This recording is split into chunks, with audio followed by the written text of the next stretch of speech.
Problema a nivel institucional, el tipo de dieta que tenemos. Entonces, a raíz de eso, actualmente en los congresos grandes de soporte nutricional de las asociaciones como ASPEN, que es la americana, o ESPEN, que es la europea, o FELAMPE, que es la latinoamericana, mucho de lo que se habla es de lo que sería la gastronomía hospitalaria. Nosotros como país estamos a años luz, ¿verdad?, de lo que podría ser. Porque en realidad lo que se plantea es que usted diga, qué rico ir al hospital a comer. Bueno, ¿verdad? Estamos a años luz. Y entonces, en general, plantean de ofrecerle a los pacientes opciones, etcétera, etcétera, pero es una parte complicada.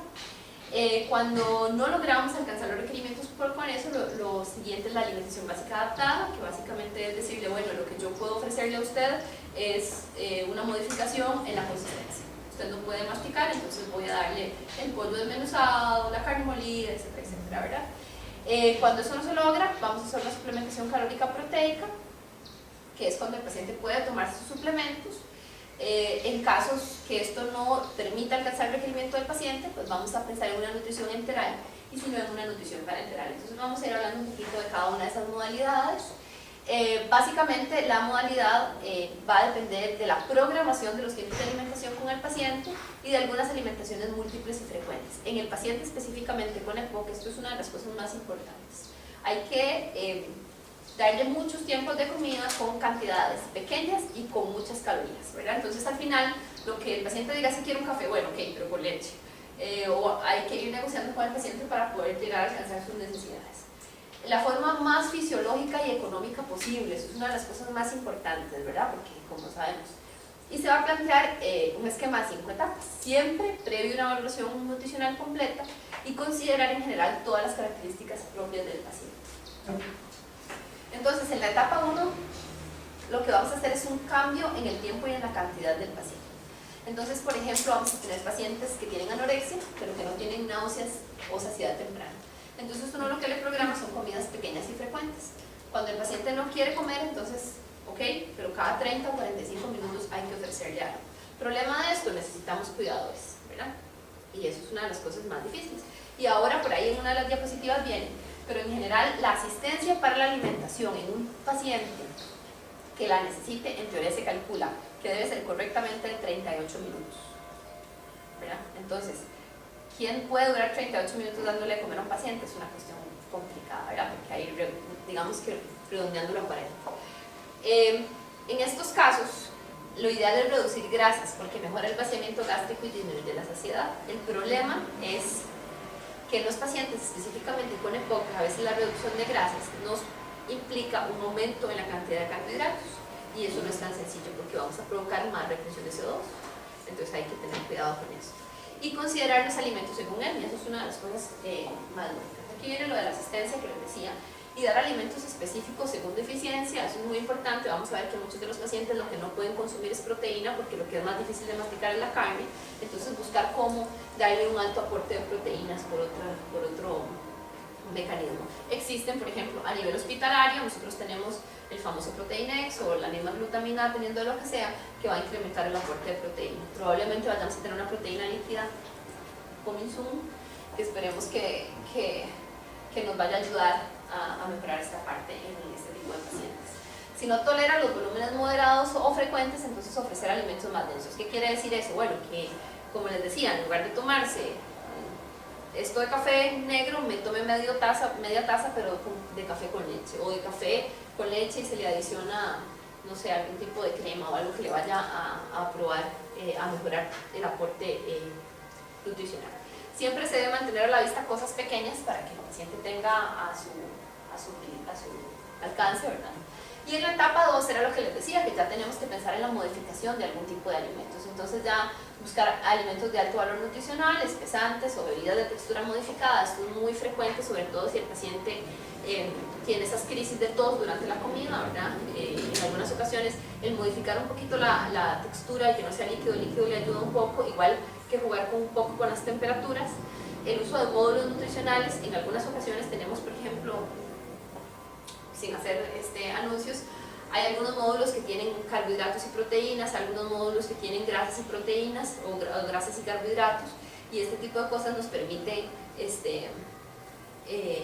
mejorar mucho el aporte de los pacientes y complementar las dietas de textura adaptadas, que eso es una de las cosas más Según la patología, uno debe modificar esto y usar complementos nutricionales y licuados. Por ejemplo, como les decía, los pacientes que tienen más dificultad vamos a usar puré o dietas líquidas que les permitan una masticación y deglución adecuada. Los complementos nutricionales, que eran lo que estábamos hablando, incluso podemos usar vitaminas y minerales.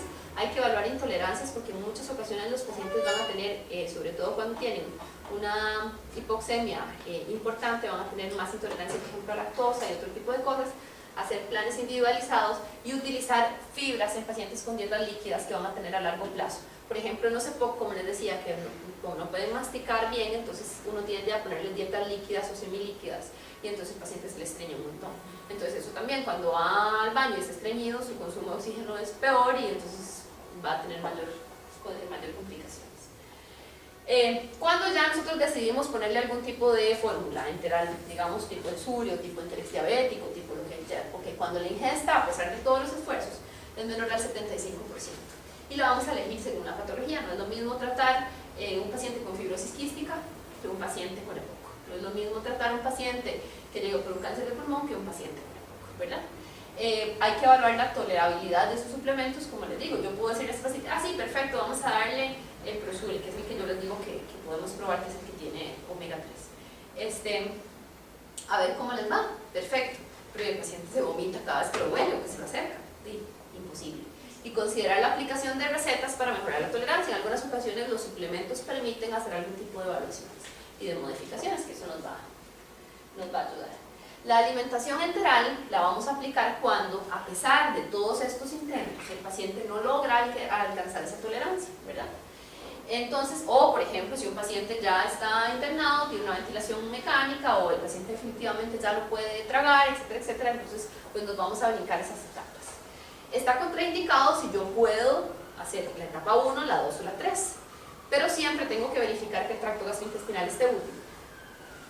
¿Y por qué es importante? Porque me va a disminuir el riesgo de infección, de mala absorción y va a mejorar la inmunocompetencia. Hay una cuestión real, además, es que cada vez se descubren más funciones del intestino y una de las funciones más importantes es la función inmune del intestino.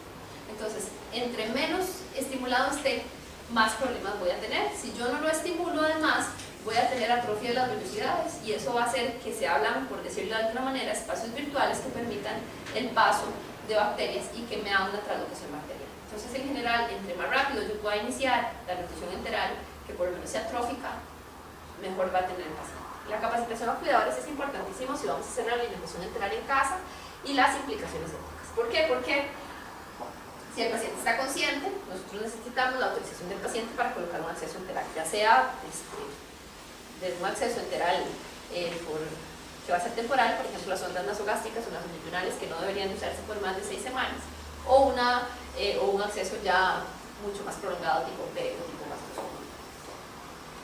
Este es un estudio bastante interesante donde habla de prevención no farmacológica de neumonía asociada a la ventilación mecánica y la nutrición enteral juega un papel muy importante.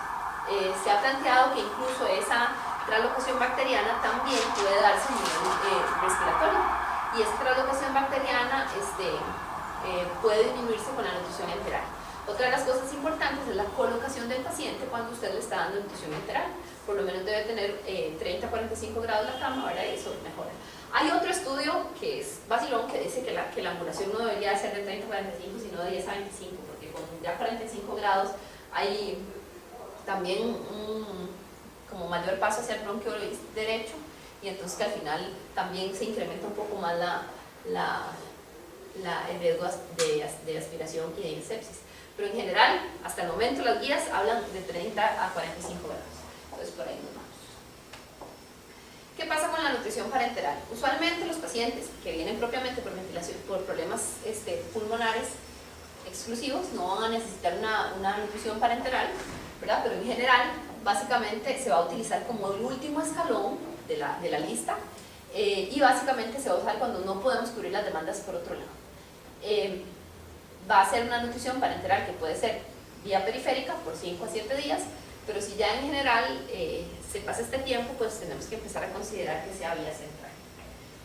Este es un esquema en general del que sea el flujograma de soporte nutricional en general, y entonces siempre vamos a valorar el estado nutricional y los requerimientos, la ingesta, Si es posible la vía oral, pues sí, entonces siempre tiene dificultad para masticar, entonces ver qué modificación dietética es lo que necesitamos. Si cubro el requerimiento, entonces sí, entonces continúo en esto. Si finalmente no cubro el requerimiento, entonces tengo que llegar a nutrición enteral para poderlo intentar, y en caso de que ya la nutrición enteral no sea suficiente, no logre alcanzar yo el requerimiento, que eso es posible, o el tracto gastrointestinal no sea del todo funcional, yo tengo que pensar en una nutrición parenteral. Entonces, básicamente, si pensamos en este flujograma, vemos que las etapas que estaban anteriormente descritas están planteadas. ¿Y cuáles son mis objetivos de esa intervención nutricional? Prevenir o corregir esas deficiencias nutricionales, minimizar efectos secundarios propios del tratamiento, mejorar la tolerancia, mejorar la calidad de vida del paciente. Lo ideal es ayudar a conseguir el peso corporal óptimo y educar al paciente y a la familia sobre las necesidades nutricionales especiales, y prevenir un fallecimiento prematuro por caso de nutrición, indistintamente de los cánceres, pero sobre todo también cáncer del pulmón, que son los que básicamente van a producir una afectación moderada del estado nutricional. Se habla de que cerca del 20 al 40% de los pacientes fallecen por problemas relacionados con la nutrición, más que por problemas específicos del propio cáncer. Entonces siempre, sobre todo a nivel de paliativo, se establece como una discusión ética de si no hacer una intervención nutricional oportuna podría asociarse también con un tipo de eutanasia. Si quieren, tomamos café y luego volvemos, ¿les parece? Para ver la respuesta.